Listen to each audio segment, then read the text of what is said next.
They laughed when I burst into the boardroom on the 48th floor and told the chief executive not to sign. I was the single father who checked page numbers on contracts, and my badge did not open half the doors on that floor. Vivian Ashford called me a man who did not know his place, and the lead attorney asked security to remove me.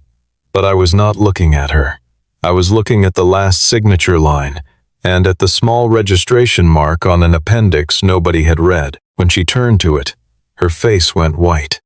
If you like stories where the man everyone dismissed turns the whole board around, subscribe and stay with this one. My name is Ethan Cole. I was 39 years old that Monday, and I worked 3 floors below the executive suite in a room where the air smelled like toner and cold coffee. My title was Contract Records Controller, which meant I opened the final versions of every agreement the company signed, confirmed that each page matched the executed set, and filed them where the auditors could find them. It was a job with a beginning and an end, and it let me be home by 6. My daughter was 11, and she still wanted me at the kitchen table when she did her homework, and I had learned the hard way that the window for that closes faster than any deal. That morning the tower was moving differently. Ashford had burned through cash on 2 development programs that had failed within 9 months of each other, and the numbers had gotten loud enough that the board could hear them from the parking lot. A private investment group called North Star Strategic Holdings had offered $420 million, enough to stop the bleeding, retire the worst of the debt, and keep the company from having to sell off divisions at fire sale prices. In exchange, North Star would take a minority position and a handful of protective rights that everyone in the building described as standard. Vivian Ashford, 41 years old and 3 years into running the company her father built, called it a lifeline in the memo she sent to senior staff. I read that memo twice. I remember thinking that people only call something a lifeline when they have already decided to grab it. The closing was set for 10 in the morning in the main conference room, the one with the long walnut table, and the view that made visiting bankers forget to ask hard questions. Legal had sent down 4 boxes of documents the night before with a note telling me to verify the final execution set against the electronic master and confirm the exhibit sequence. It is 900 pages of language written by people who bill by the 10th of an hour. And it is treated like janitorial work, because the assumption is that anyone doing it cannot understand it. I brought the boxes up myself because the freight elevator was tied up with catering. That was the only reason I was on the 48th floor at all. Nolan Pierce saw me setting the binders on the credenza and stopped mid-sentence, the way a man does when a stain appears on a carpet he paid for. He was 44, the lead transaction attorney, and he had a way of adjusting his cuffs that told you he had rehearsed it. He looked at my shirt, which came from a department store, and at my badge, which was the wrong color for that floor, and he said that my job was to count pages, not to understand what was printed on them. Grant Holloway, the chief financial officer, laughed and added that if I could actually follow a $420 million agreement, I would not be sitting in the records room with the fluorescent lights. I did not answer. I have never been good at the comeback in the moment, and more than that, I had learned that the fastest way to be underestimated forever is to protest at once. What none of them knew, because I had never told anyone at Ashford, was that 10 years earlier I had spent my days doing exactly what Nolan believed I could not do. Before my life reorganized itself around a school pickup line, I worked in forensic transaction services at one of the largest accounting firms in the country, and my specialty was tracing beneficial ownership through layered structures in mergers and acquisitions. I had been 18 months from partner. Then my wife got sick, and then she was gone, and the travel that had felt like proof of importance became the reason I missed things I could never get back. So I took a job with predictable hours and let the resume go quiet. At 9:32, I opened the third binder and started comparing the exhibit schedule against the electronic master. Everything matched until I reached an appendix that had been added to the file at 2:17 in the morning, 8 hours before signing. Inside, it was a guarantor entity, and the registration number attached to that entity did not correspond to any Northstar affiliate listed anywhere else in the agreement. The name printed in small type was RDC Acquisition 7, a limited liability company organized in Delaware. 3 letters, a Roman numeral, and a structure I had seen before in a different life. I sat back in the chair by the credenza and felt the room go quiet around me, even though nobody had stopped talking. Sequential acquisition vehicles numbered like that do not appear because someone needed a technical fix. They appear because someone has run this play 6 times already and has a template. I pulled out my phone and looked at the time.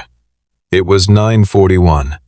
The principals were already walking toward the conference room, and Vivian Ashford had less than 20 minutes before she put a pen to the signature page. I sent the first message to the legal department distribution list at 9:43, and I wrote it without adjectives, with the entity name, the registration mismatch, and the timestamp of the amendment. No one answered. I sent a second message directly to the 2 associates who had prepared the binders, and one of them replied with a single line saying that the appendix had been approved by outside counsel and that final verification was not a records function. I stood in the corridor outside the conference room and listened to the sound of people congratulating each other through the glass, and I understood that the system had no channel for what I was holding. Hierarchies are not built to stop bad decisions. They are built to make sure that decisions travel in one direction and the direction is down. I could have filed a note, gone back downstairs, and been protected by the fact that I had followed procedure. I thought about my daughter and the mortgage, and the fact that I had exactly 4 weeks of savings if this went wrong. I walked toward the door. The executive assistant, a composed woman named Diane, who had guarded that entrance for 9 years, stepped into my path and told me the session was closed and that my name was not on the attendance list. I told her that if Miss Ashford signed the document sitting in front of her, there was a real chance this company would not belong to her by the end of the year. Diane's expression changed by about 2 degrees, which for her was an earthquake, but she still did not move. To everyone within earshot, I had just become the man making a scene, and in a building like that, making a scene is a diagnosis, not an argument, so I did the only thing left. When a paralegal came out for a replacement pen, I stepped through the gap in the doorway behind her. The room had 18 people in it, bankers along one wall, 2 board members near the window, Grant at Vivian's right, Nolan standing with the execution copies fanned out like a card trick. Vivian was holding the pen. She had a fountain pen that had belonged to her father, chosen for the photographs.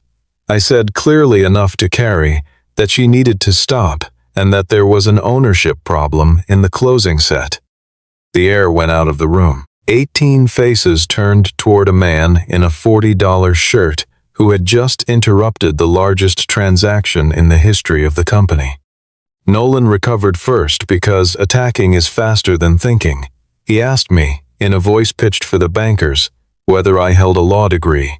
I said no. He asked whether I held a finance credential, a chartered designation, anything at all that would justify standing in that room. I said, not currently. He spread his hands and told the table that we had our answer. Grant reached for the phone on the console to call building security, and one of the board members near the window actually laughed out loud, a short, disbelieving sound that I still hear sometimes. I have been in rooms where people were cruel. What surprised me was how efficient it was, how little energy it cost them to erase me. Then Vivian spoke, and hers was the one that landed. She set the pen down on the leather blotter, looked at me the way you look at a delivery that arrived at the wrong address, and said that there are rooms a person has to earn the right to walk into. She said it quietly, That is what made it work. Everyone heard it as a correction of the natural order, and I felt the heat climb the back of my neck. I did not raise my voice. I told her that she was right about earning the room, and that one wrong signature could cost her the room entirely. Silence, but a different kind. Grant told security to come up. 2 guards appeared at the door within 90 seconds, and I let them put a hand on my arm because fighting would have proven every word Nolan had said about me. As they walked me toward the corridor, I turned my head and said the only thing I had time for. I asked them to have someone explain what the letters R, D, and C stood for on the guarantor page of the conforming appendix. Then the door closed, and I stood in the hallway with a guard on either side of me, like a man who had tried to steal something. Inside, according to what Rebecca told me afterward, Vivian did not pick the pen back up. She found the guarantor line and asked Grant what RDC Acquisition 7 was. Grant answered too fast, which is the tell that has ended more careers than incompetence ever has. He said it was a technical special-purpose vehicle, a financing formality, nothing that changed the economics, and that these structures appear in every deal of this size. Vivian had known Grant for 11 years. She had never once heard him explain something she had not asked him to explain. She turned to Nolan and told him to pull the full ownership registry for the entity and to do it before anyone put ink on paper. Nolan objected for 4 minutes. He said the wire was staged, that the bank had a window, that the syndicate would reprice if the closing slipped past noon, that the entity was a routine layer, and that chasing it would look amateur to the investors watching. Every sentence was reasonable, and that was the problem, because reasonable is what a trap sounds like from the inside. Vivian did not argue with him. She simply repeated the instruction, and something in the way she repeated it made the associates start typing. The projector came on. The room watched an ownership chain unfold in real time. RDC Acquisition 7 was wholly owned by Dominion Strategic Partners. Dominion Strategic Partners was a subsidiary of Rothwell Holdings. Rothwell Holdings was the direct investment arm of Rothwell Dominion Capital. And the ultimate beneficial owner, listed in plain text at the bottom of a filing that had been sitting in a public database the entire time, was a woman whose name every person in that room knew the way you know weather. Lydia Rothwell.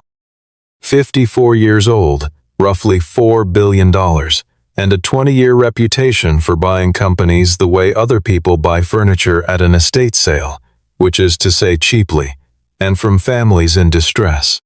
Vivian did not move for 11 seconds. Grant said her name twice. 2 decades earlier, Lydia Rothwell had taken control of the first company Charles Ashford ever built, a specialty components manufacturer with 200 employees and a plant in Ohio. She had not simply bought it.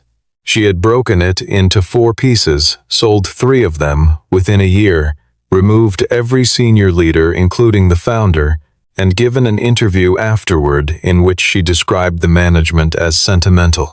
That word followed Vivian's father for the rest of his life. He rebuilt from nothing and spent 19 years making Ashford Technologies into something with patents that mattered. And 8 months before he died, he sat on the edge of a hospital bed and told his daughter that if Rothwell ever appeared in the role of a rescuer, she should stop and find out what the woman actually came for. Vivian capped the pen. She asked Grant, without looking at him, whether he had known that Rothwell was behind Northstar. Grant said no, and I believe he was telling the truth, though the truth did not make him look better, because a chief financial officer who does not know who is funding his own rescue has not been doing his job. Then she told the assistant to bring back the man they had just removed. Diane found me at the elevator bank with a security guard filling out an incident form, and she said, in a voice that had lost its wall, that Miss Ashford was requesting my presence. I came back into a room that had stopped laughing but had not started listening. Nolan met me before I reached the table and told the group that identifying a name in a public database did not make a person an expert and that anyone with an internet connection could have done it in 10 minutes. He was right, technically, and that is what made it useful to him. I told him that finding the name did not make me anything, but that continuing to read might turn this transaction into something the enforcement people would want to look at. I said the word fraud once. I did not raise my voice on it. The temperature in that room changed the way it changes when someone opens a door in winter. I asked for the master agreement, and Vivian slid it across the table herself, which nobody missed. I turned to section 14 and read out the heading of a clause with a name so gentle it was practically a lullaby. Accelerated Protective Governance Provision. Under it, if Ashford breached any financial covenant in the following 12 months, Northstar had the right to appoint a majority of the board of directors, immediately and without a stockholder vote. Everyone at that table had read those words at some point. Nobody had read them alongside Schedule 4, which set the covenant thresholds, and that was the entire architecture of the thing. The clause was harmless in isolation. It was a noose when you put it next to the numbers. I walked them through it slowly, because slow is what makes it undeniable. Ashford carried a term loan with a fixed amortization schedule and an interest coverage test measured quarterly. The covenant in Schedule 4 required a coverage ratio that Ashford's own submitted projections did not clear in the second quarter of the following year. Might not clear. Did not clear on the company's own numbers, submitted by the company's own finance team during diligence, which meant the $420 million was not a rescue with a risk attached. It was a purchase of control with a delay built in, wrapped in a document that let the seller believe she was being saved. Rothwell would not have to fight for the company. She would simply have to wait 2 quarters and then appoint the board that would hand it to her. Then I told them the part that changed the room from a negotiation into an investigation. A structure like that does not get built from the outside.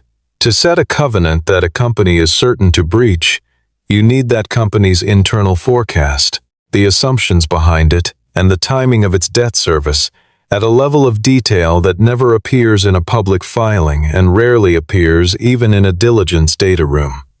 Somebody inside this building had handed Rothwell the map. I said it plainly, and I watched 18 people begin involuntarily to look at each other. Vivian stood up, told the assistant to lock the doors, and announced that the closing was suspended. Grant came apart first, and loudly. He said that suspending a signing at 11 in the morning with 2 banks on standby would be on every financial wire by 2, that the market would correctly conclude Ashford could not fund itself, that the stock would drop 30% by close, and that the vendors who had extended terms would pull them within a week. He was not wrong. That is the cruelty of a well-built trap, that the alarm and the injury are the same event. He asked Vivian whether she was really going to detonate the company, because a file clerk had found a name on a form. Rebecca Sloan, who had come in during the ownership presentation and had not said a word yet, wrote something on a pad and underlined it. Nolan tried a different blade. He asked how, precisely, a records controller had come to understand multi-layer acquisition structures, covenant engineering, and Delaware entity filings, and the implication was sitting right there in the open. So I told them. I said that for 9 years I had worked in forensic transaction services at a national accounting firm, that my practice had been shell entity identification in cross-border acquisitions, that I had testified twice, and that I had been on the partner track when I left. The bankers along the wall stopped looking at their phones. Grant said my name like it was a word in a language he had just discovered.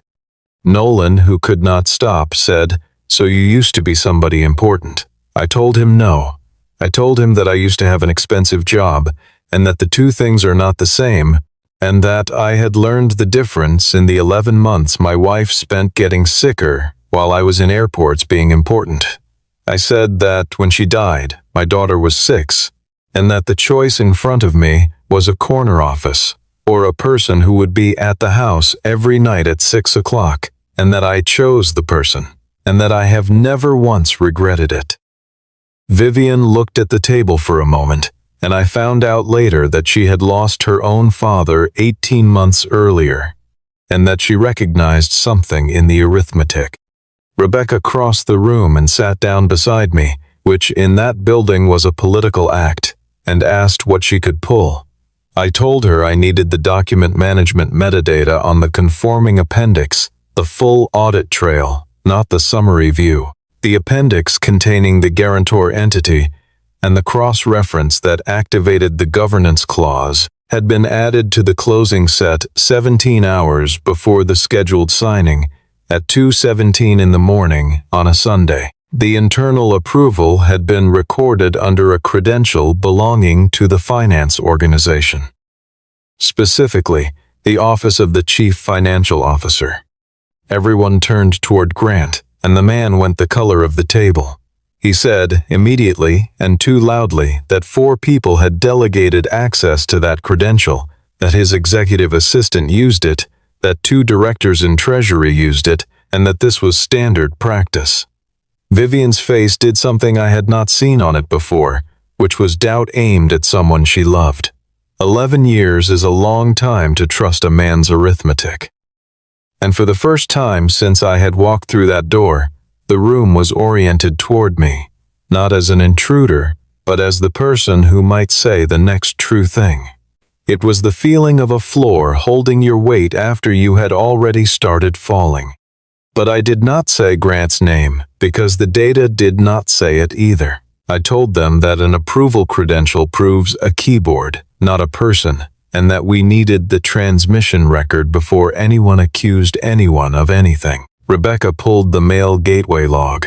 The appendix had not originated inside Ashford's network at all. It had arrived as an attachment from an external address, and the sending domain resolved to a mail server registered to Rothwell Dominion Capital, and the acceptance had been confirmed by an Ashford executive credential belonging to a person sitting at that table. The whole room looked at Grant again, and Grant looked like a man watching a car come toward him on a sidewalk. Rebecca had already opened the confirmation record, and I asked her to read out the exact timestamp, because timestamps are the only witnesses that do not get nervous. The acceptance had been executed at 2:41 in the morning, Eastern Time, on Sunday. I asked Grant a single question, which was where he had been at that hour. He said he had been on a flight from Denver that had left at 11:50 the previous night. His assistant produced the boarding record in under a minute. It was an older regional jet with no connectivity, and Grant had been 30,000 feet in the air with his phone in a seat pocket. He was guilty of 100 small things, but he had not sold the company. So I asked Rebecca to open the certificate detail on the acceptance, the cryptographic signature attached to the document management action rather than the display name shown in the log. Display names are decoration. Certificates are fingerprints. The credential that had accepted, approved, and inserted the Rothwell appendix into the execution set belonged to the office of the lead transaction counsel. It belonged to Nolan Pierce. The projector showed it in 11-point type, and for a moment, the only sound in the room was the ventilation. Nolan did not blink, which told me he had prepared for this possibility, and that told me more than the certificate did. He said, in a level voice, that credentials are compromised constantly, that outside counsel platforms are a known vector, and that anyone building an accusation on a certificate string was demonstrating exactly the technical illiteracy that had put us here.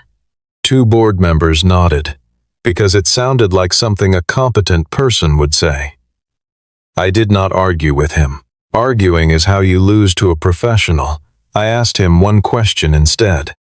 I asked why, if his credential had been compromised by an outsider, the printed copy of that appendix had been sitting in his own document case since before Ashford's system ever received the file. I had seen it when he fanned the execution copies across the table at 9:52, a stapled set with a numbered footer format that our word processing group does not use, sitting under his portfolio. Rebecca reached the case before he did, and Vivian gave permission with a single word.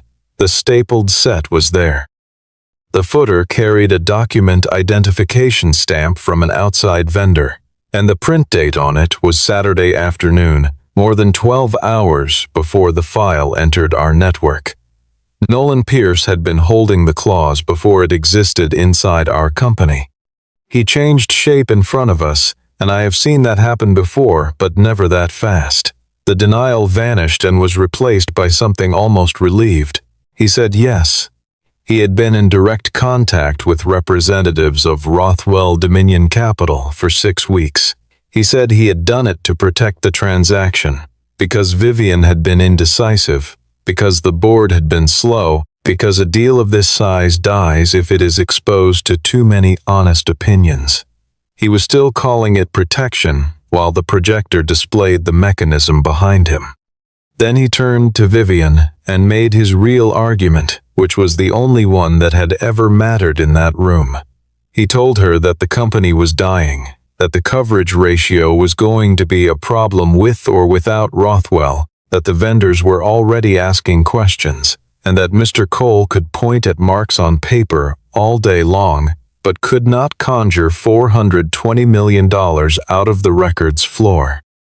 And then he looked at me, and he said that tomorrow morning I would go back down to my filing room, while the people in this room had to save a corporation. He wanted me angry. Angry would have been useful to him. I asked Vivian for 10 minutes. She gave them to me, and I opened the North Star financial model, the projection file that had been provided as part of the funding package, and I put it next to Ashford's own quarterly forecast. The covenant threshold in Schedule 4 had not been set at an industry standard level. It had been set 1.5 percentage points above the trough of Ashford's own projected coverage ratio, and the trough occurred in the second quarter, exactly where the term loan amortization stepped up. That is not caution, that is aim. A breach in the second quarter triggered the governance provision, which delivered 5 of the 9 board seats to North Star within 30 days. And then I read them the last piece, the one I had almost missed, in a schedule attached to the appendix rather than to the agreement. Upon a change in board composition and a liquidity ratio falling below a stated threshold, the company could transfer designated intellectual property to a North Star affiliate at a valuation determined by a process that North Star controlled. Designated intellectual property. I asked Rebecca to open the definitions. It was the solid-state energy storage patent family, 11 patents and 9 pending applications. The work Charles Ashford had spent the last decade of his life protecting, independently valued the previous year at somewhere between $2 and $3 billion. That was the target. Lydia Rothwell had never wanted Ashford Technologies. She wanted the patents, and she was willing to pay $420 million for the privilege of taking them legally. Vivian sat down very slowly. She said, mostly to herself, that her father had told her this, and that was the moment Vivian's phone lit up on the walnut in front of her, face up, so that everyone could see the name on the screen. Lydia Rothwell was calling 4 minutes after we had pulled the ownership registry, which told me she had someone monitoring the filing access log. She had known we found her before we finished finding her. Vivian pressed the speaker button, and a voice came into the room that was warmer than anyone expected. Lydia Rothwell did not sound like a predator. She sounded like a woman calling to confirm a dinner reservation. She said good morning, said she understood there had been a question about the guarantor structure, and offered to clear it up personally, as a courtesy. She did not deny a single thing. She confirmed that Rothwell Dominion Capital was the sponsor behind North Star, described the layering as ordinary practice for a fund of her size, and expressed mild surprise that it had caused concern. That was the technique. Never lie about the thing that is provable. Lie about what it means. Vivian asked her directly whether the governance provision and the covenant threshold had been designed to deliver board control. Lydia said that protective governance rights are standard in distressed capital, that any competent counsel would have flagged the interaction with Schedule 4 during diligence. And then she paused, and she went for the soft place. She said that if Vivian needed a records employee to explain her own contract to her, then perhaps Vivian was not the right person to be running her father's company. Nobody at that table breathed. It was the most efficient act of cruelty I have ever heard, because it did not attack Vivian's decision. It attacked her right to be making decisions at all. Then she set the terms. The commitment would be honored if executed by 5 o'clock that afternoon. After 5 o'clock, North Star would withdraw, and by the following morning the market would understand that Ashford Technologies had failed to close its financing. She did not say she would leak it. She said the market would understand, which is how people like her describe things they intend to arrange. Nolan spoke up to tell Vivian that there was no alternative on the table, no time to build one, and that the only rational course was to sign and manage the covenant risk operationally. He had gone from architect to advisor in under an hour. Lydia heard a new voice in the room and asked who else was present. Vivian said my name and my title, and I heard the smile in Lydia's answer. She said, "Mr. Cole, people in your position often confuse the ability to notice a problem with the ability to solve one." I asked her one question because I had spent the previous 90 minutes reading the funding documents while everyone else read each other. I asked whether she was certain North Star had the right to withdraw. There was a pause of about 2 seconds, which from her was an eternity. She said, of course, subject to customary conditions, so I read her the document she had signed 3 weeks earlier. North Star had executed a binding financing commitment in favor of Ashford Technologies, countersigned by the arranging bank, and its termination rights were enumerated in a closed list. Failure of a condition precedent. Material adverse change, defined narrowly. Insolvency proceedings. Nowhere in that list was a right to withdraw because the target company requested verification of beneficial ownership, which is not only permitted but required under the disclosure covenant on page 9 of her own commitment letter. If North Star walked because we asked who owned it, North Star was in breach of the commitment, and the breakage fee was $62 million. The line was silent, not the silence of someone thinking, the silence of someone recalculating in a room where other people could hear her, not talking. I kept going, because you do not stop on a hinge. I told her that if information regarding Ashford's liquidity position, which had been provided under a confidentiality agreement for the sole purpose of diligence, appeared in the market before 6 o'clock the following morning, the timing itself would establish a use outside the permitted purpose, and that the remedies in that agreement included injunctive relief and did not cap damages. I said it without heat. I have found that the calmest sentence in the room is the one people remember. When Lydia spoke again, her voice had not changed at all, which frightened me more than anger would have. She asked Vivian a question that landed like a dropped glass. She asked how many days of operating cash Ashford had. Vivian did not answer. Lydia answered for her. 11 days, she said, based on the treasury file dated the previous Thursday with a payroll run and a vendor cycle inside that window. She was correct to the day, which told everyone exactly how deep inside our house she had been. She said that she was not required to withdraw, and would not, that her offer would simply remain on the table, unchanged, and that Vivian was welcome to consider it while arranging an alternative. Then she said the last thing, addressed to me. She said, "You have helped her avoid a bullet, Mr. Cole. Let us all watch how you keep her from starving." And she hung up. Nobody spoke. The victory, which had lasted about 40 seconds, evaporated, because she was right. Finding the trap had not made the company solvent. Vivian turned in her chair and looked directly at me, in front of the bankers and the board members and the man who had just been exposed, and she asked whether I had a plan. 4 hours earlier, she had told me there were rooms I had to earn. She was now asking me, in that room, for the only thing that mattered. I told her the truth, which was that I did not have $420 million, and that the first thing we had to do was stop accepting the size of the problem as Rothwell had defined it. Ashford did not need $420 million. Ashford needed to cover a liquidity gap of roughly $55 million over the next 90 days, and after that, the second manufacturing line came online and the cash profile inverted. The enormous number existed for a psychological reason. A gap of $55 million has a dozen possible solutions, and half of them are boring. A gap of $420 million has exactly one solution, and she was on the phone. Rothwell had not been selling capital. She had been selling the belief that only she could provide it. Then we went to work.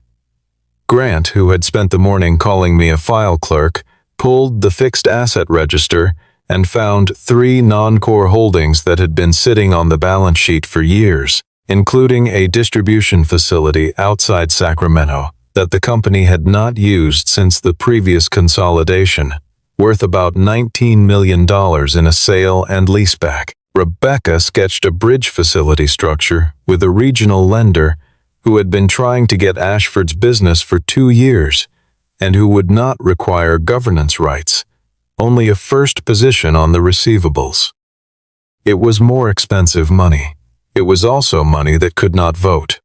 And then I found the piece that made the arithmetic close, and I found it because I had spent 6 years filing contracts that nobody thought were worth understanding. A major industrial customer owed Ashford a milestone payment of $32 million on a delivery that had been completed in March. Finance had excluded it from the liquidity forecast because there was an open technical dispute about a testing protocol in an appendix, and the dispute had been sitting with an engineering manager for 5 months while 2 departments waited for each other. I had filed that amendment myself in April. The protocol they were arguing about had been superseded by a change order that both parties had already signed. The money was not disputed. It was orphaned. Vivian looked at me for a long moment after I said that, and I watched her recalibrate something larger than the deal. What it was, she told me later, was that I was the only person who had spent the entire day looking at the problem instead of looking at the seating chart. Everyone else in that room had been solving for their own position within the disaster. Grant had been protecting his forecast. Nolan had been protecting his future. The board had been protecting its reputation. I had no position to protect, which turned out to be the most valuable credential in the building. Nolan picked up his case at 2:30 and announced that he was returning to his firm and that all further communication should go through his managing partner. Rebecca stood up and told him that the company had opened an internal investigation at 1:15, that his access had been suspended 11 minutes ago, and that the documents in his possession were company property. He set the case down. And then, because men like that always believe there is one more card, he told Vivian that Lydia Rothwell had offered him the general counsel position at the combined entity after the governance transition, at 3 times what his firm paid him, and that she would never be traceable, because Rothwell had never once given him an instruction in writing, and no one would ever prove she directed any of it. I told him that we did not need to. That was the part he had never understood, because he thought this was a trial and it was actually a decision. Ashford did not have to prove Lydia Rothwell's intent to a jury. Ashford only had to know enough not to sign, and we had passed that threshold at 11 o'clock that morning. Proving her state of mind was a luxury. Declining to hand her the patents was the whole job. I had no interest in destroying anyone. I had come up those stairs because a signature was about to be applied to a page that would take a company away from the people who built it and stopping that was the entire extent of my ambition. At 3:50, Vivian stood at the head of the table and told the bankers, the board, and the room that Ashford Technologies would not be executing the North Star transaction that afternoon or any other. She said it without hedging. Then she turned to Nolan Pierce and told him that as of that moment he no longer represented her company and that the notice to his firm would go out within the hour. He walked to the door alone, and nobody stood up, and the door made a very small sound closing. The next morning was the worst one, and I had known it would be. By 7, the wires carried a story that Ashford Technologies had failed to complete a $420 million financing sourced to persons familiar with the matter, which is the phrase that means somebody wanted this printed. The stock opened down 19%. 2 suppliers called before 9 to ask about payment terms. She expected panic, and panic in a public company looks like a chief executive saying nothing while the price falls. Vivian did something else. At 9:40, Ashford issued a statement of 4 sentences. The company confirmed that it had elected not to proceed with a proposed financing structure after its review identified material concerns regarding undisclosed beneficial ownership and governance terms inconsistent with the interests of the company's owners. It did not name Rothwell. It did not accuse anyone of anything. It made no claim we could not support with a document. Rebecca drafted it and I checked every word, and the discipline of it was the point, because an accusation invites a denial, and a fact just sits there. By 11 o'clock the questions had turned around and started walking the other direction.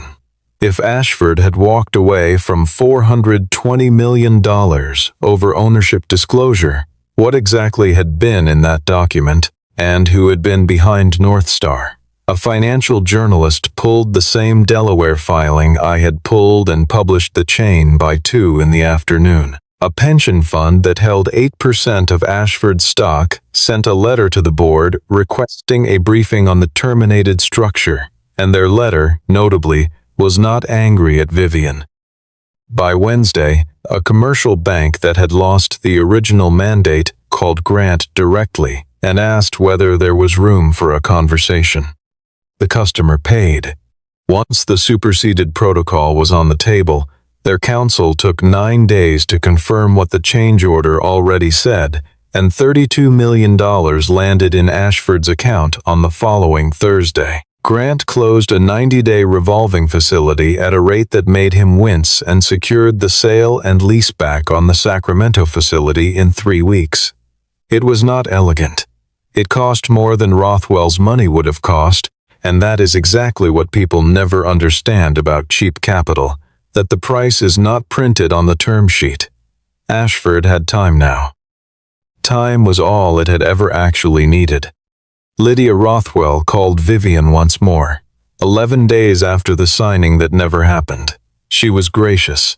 She said that the earlier structure had clearly created an unfortunate impression that she had reviewed the governance provisions with fresh eyes, and that Rothwell Dominion Capital was prepared to return with revised terms, no board appointment rights, no intellectual property transfer schedule, a smaller position at a friendlier valuation. It was, on paper, a genuinely better deal than anything else Ashford was going to be offered that year. Vivian asked me what I thought before she answered. I told her not to negotiate with someone who has already told you what they came for. She asked what I meant, and I told her that Rothwell had never wanted her money and had never really wanted her patents either, not in the way she wanted the position those patents created. What that woman wanted was control of the person sitting in this chair, because control of the person is cheaper than control of the asset and it lasts longer. Vivian declined the offer in a 2-line letter. She kept a copy of it in her desk. The independent investigation took 6 weeks. It concluded that Nolan Pierce had maintained undisclosed contact with representatives of Rothwell Dominion Capital over a period of approximately 7 weeks, had introduced material terms into the execution set without informing the chief executive or the full board, and had concealed the beneficial ownership of the guarantor entity from both. His firm separated from him. He lost the client relationships that had defined him, and the State Bar opened a review that was still pending the last I heard. I took no pleasure in it, which surprised me a little. He was not a monster. He was a man who had decided that being on the winning side was the same as being on the right one, and that decision is available to everybody, every day, in much smaller amounts. Lydia Rothwell was not destroyed. She remained enormously wealthy and remained on 3 boards. What changed was narrower and, I think, more real.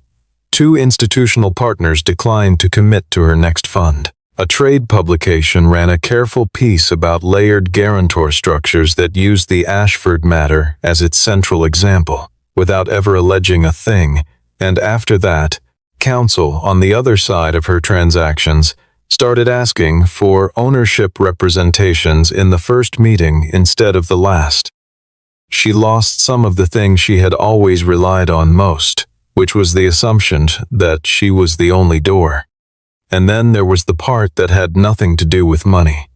On a Tuesday in October, Vivian asked me to come up to her office, and there was no security guard in the corridor, and no attorney at the table, and nobody laughing. She had a folder in front of her, and she slid it across and told me the company was creating a position called Director of Strategic Risk and Transaction Review, reporting to the Chief Executive with authority to halt any transaction pending documentary review, and a compensation package that made me read the number twice.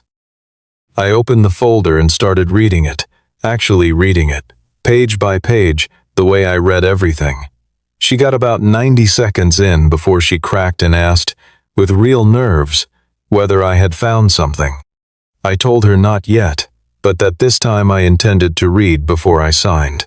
She laughed, and the tension went out of the room, and then she stopped laughing and apologized. She said the sentence back to me, the one about rooms a person has to earn the right to walk into, and she said it had been the worst thing she had ever said to an employee, and that she had thought about it every night since.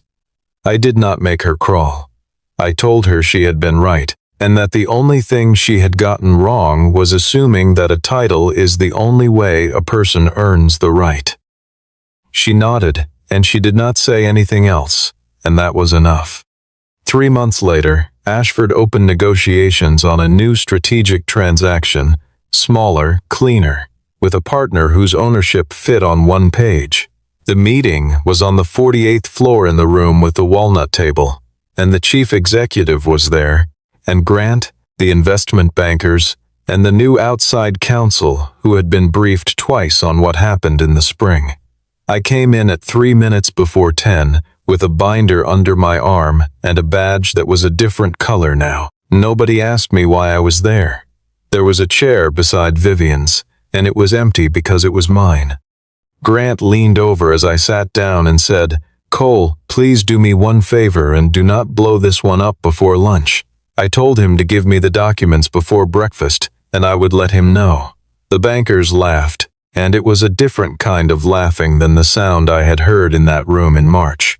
Then Vivian took the execution set from the folder in front of her, and, without any ceremony at all, placed it on the table in front of me before she placed anything in front of herself. It was a small motion. Everybody in that room saw it, and everybody understood what it meant. I read for 11 minutes while 18 people waited, and when I looked up and said that the ownership chain was clean and the governance terms were what they appeared to be, Vivian picked up her father's pen. Afterward, I stood at the window for a moment and looked out over the city, at the same view that had once been described to me as something I had not earned.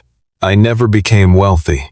I do not carry a famous last name, and I still drive a car with a dent in the passenger door. And at 6 o'clock, I am at the kitchen table with my daughter and her algebra. All I ever had was the willingness to look at the thing that powerful people were too proud to read. The day I walked into that boardroom, they laughed because I did not know my place. 3 months later, before the chief executive signed anything at all, The entire room waited for me to speak.